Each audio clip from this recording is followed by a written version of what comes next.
సీతాకోకచిలుక ఎపిసోడ్ 2.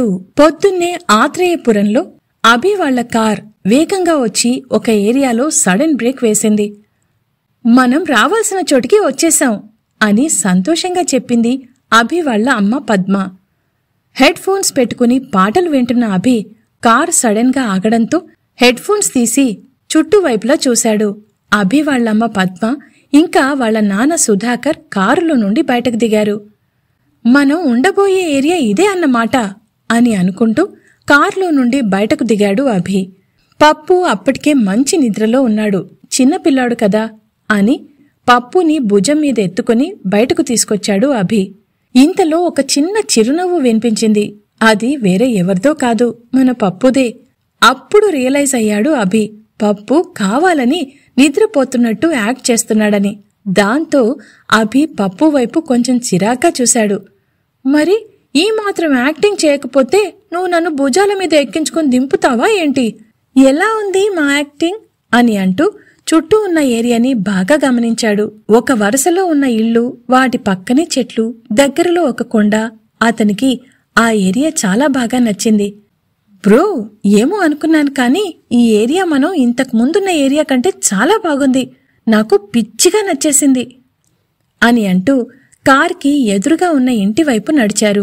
ముందుకు నడుస్తున్న పప్పు సడన్ గా ఆగి ముఖం దిగులుగా పెట్టాడు. అది గమనించిన అభి, ఏమైంది పప్పు, ఎందుకు సడన్ గా బాధగా కనిపిస్తున్నావు అని అడిగాడు.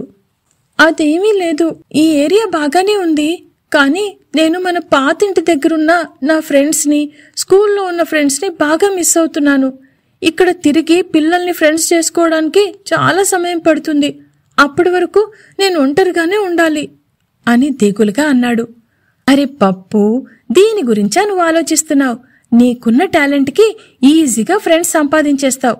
అప్పటి వరకు ఈ అన్నయ్యకి ఒక మంచి ఫ్రెండ్గా ఉండు అని పప్పు తల నిమురుతూ లోపలికి నడిచాడు అభి. అవునవును, నువ్వు చెప్పింది కూడా నిజమే. మనతో ఫ్రెండ్షిప్ అంటే మామూలుగా ఉండదుగా అంటూ పప్పు కూడా ఇంట్లోకి దూసుకెళ్లాడు.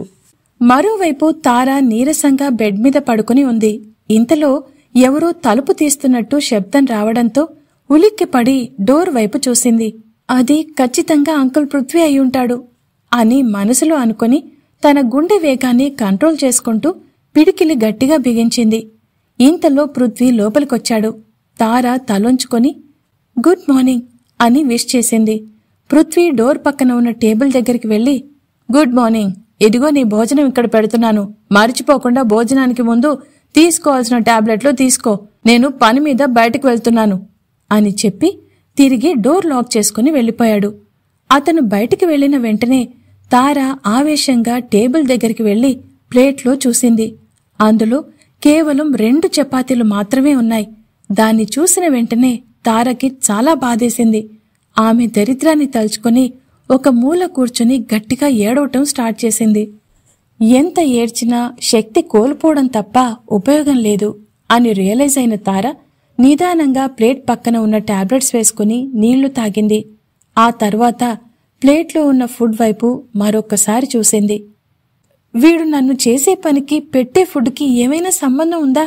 ఇలాగే చేస్తే నా ఆరోగ్యం ఏమవుతుందో ఏమో. సరే, వేరే దారే లేదుగా అని అనుకుంటూ ఆ 2 చపాతీలు తినేసి కడుపు నిండేంతవరకు మంచినీళ్లు తాగింది. ఆ తర్వాత ఎప్పటిలాగే కిటికీ దగ్గరికి వెళ్లి వీధి వైపు చూడాలి అనుకుంది. తార నిదానంగా వచ్చి కిటికీ పక్కన కూర్చుని వీధి వైపు చూస్తూ ఉంది. 2 సంవత్సరాలుగా ఆమె చూస్తున్న వీధి అదే. అక్కడ ఎటువంటి మార్పు లేదు. తార కళ్లల్లో నుండి కన్నీళ్ల దారలు కిందికి జారుతూ ఉన్నాయి. ఆమె అరచేత్తో వాటిని తుడుచుకొని బాధగా కిటికీలో నుండి బయటకు చూస్తూ ఉంది. ఇంతలో తార వాళ్ల పక్క ఇంట్లో నుండి ఒక బుడ్డోడు పరిగెత్తుకుంటూ బయటకొచ్చాడు. వాళ్ల ఇల్లు కూడా కరెక్ట్గా వీళ్ల ఇంటి హైట్లోనే ఉంటుంది. పప్పు, బయటకు వెళ్ళొద్దని చెప్పాను కదా, ఎందుకు బయటకొస్తున్నావు అని ఒక అరుపు వినిపించింది. దాంతో తార అది ఎవరై ఉంటారు అని ఇంకా క్లోజ్గా గమనించింది. ఆమె కంటికి అతను కనిపించాడు. ఈ 2 సంవత్సరాల్లో అలాంటి వ్యక్తిని తార చూడలేదు. మంచి రంగు, మంచి హైట్, దానికి తగ్గట్టు ఆకర్షణీయమైన కళ్ళు. అతన్ని చూస్తూనే తారకి ఏదో కొత్తగా అనిపించింది.